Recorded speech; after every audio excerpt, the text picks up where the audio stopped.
Hello friends, good morning. आज के दूसरे टेस्ट में सभी लोगों का स्वागत है। चलिए आज की क्लास में हम दूसरे टेस्ट का डिस्कशन करेंगे। इससे पहले यदि आप लोग चैनल में नए हैं तो सब्सक्राइब कर लीजिए, क्योंकि अब लगातार ये क्लास आप लोगों की चलती रहेगी।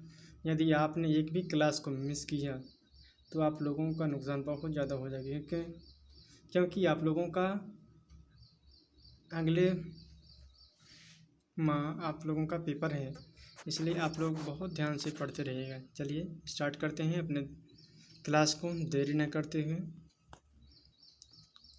व्याघ्रदेव, ये हमारे एमपी के इतिहास को हम डिस्कशन करते हैं। व्याघ्रदेव कौन थे, इनके बारे में हम पढ़ेंगे 3 मार्कर में। व्याघ्रदेव जो कि गुजरात के सोलंकी वंश की वीर धवल के पुत्र थे। जब 1233-34 में जब रीवा में बघेल वंश की स्थापना की इन्होंने। इनका अन्य नाम है बाघदेव या बाघराव। अब डिटेल से हम समझेंगे इनके सिंपल भाषा में कि व्याघ्रदेव कौन थे। व्याघ्रदेव जो कि गुजरात के सोलंकी वंश के वीर धवल के पुत्र थे। इन्होंने 1233-34 में रीवा में बघेल खंड वंश की स्थापना करती हैं। इनका अन्य नाम है बाघदेव या बाघराव कहते हैं। दूसरा प्रश्न है तुकोजी होलकर। इनके विषय में पढ़ेंगे कि 1767 से लेकर 1795 में जब अहिल्याबाई होलकर के सेनापति थे। तुकोजी राव होलकर कौन थे? ये अहिल्याबाई के सेनापति थे। 1795 से लेकर 1797 में इंदौर के शासक भी बने। और तीसरा पॉइंट है कि महादजी शिंदे से वैमनस्य के कारण यह पराभव हो गए।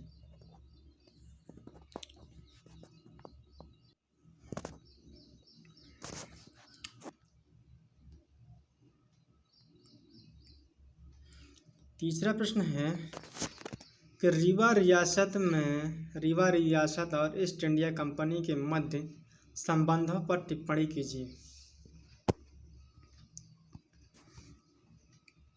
1802 में जब बसीन की संधि के बाद कंपनी प्रभाव बघेल खंड पर बढ़ा, लेकिन रीवा राजा अजीत सिंह की सनद नहीं स्वीकारी गई। इसमें पिंडारी समस्या पर 1812 में कंपनी और राजा जयसिंह के मध्य प्रथम संधि हो जाती है। कंपनी में नरसिंहगढ़ रियासत के रीवा के आंतरिक मामलों में दखल न देने राजा ने कंपनी की सुरक्षा कोई स्वीकारा। 1857 में जब राजा रघुराज सिंह ने ऊपरी तौर पर कंपनी का साथ दिया व इनाम भी प्राप्त किया।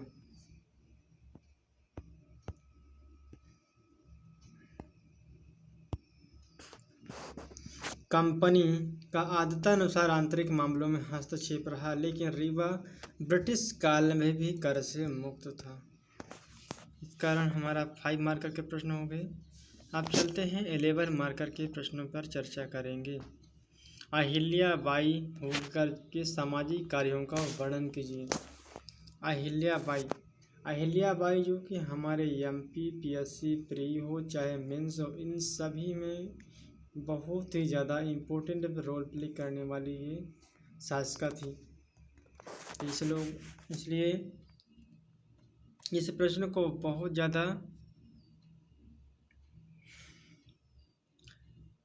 इम्पोर्टेंट है, इसे बिल्कुल मत भूलिएगा, क्योंकि ये 3 मार्कर हो या 5 मार्कर सभी में अपना रोल प्ले करती हैं। अहिल्याबाई होलकर के सामाजिक कार्यों का वर्णन में अहिल्याबाई होलकर जो कि राजवंश के संस्थापक मल्हार राव होलकर के पुत्र खांडे राव की पत्नी थी। अहिल्याबाई अपने पति व पुत्र माले राव के मृत्यु के बाद 1767 में इंदौर की शासिका बन जाती हैं।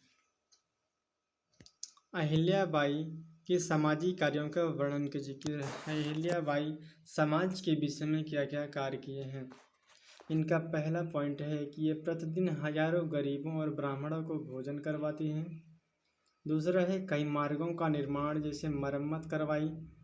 काशी हो गया, गया, सोमनाथ, अयोध्या, मथुरा, हरिद्वार, द्वारिका, बद्रीनारायण, रामेश्वर, जगन्नाथपुरी इत्यादि प्रसिद्ध तीर्थ स्थलों पर मंदिर बनवाए, धर्मशालाएं भी बनवाई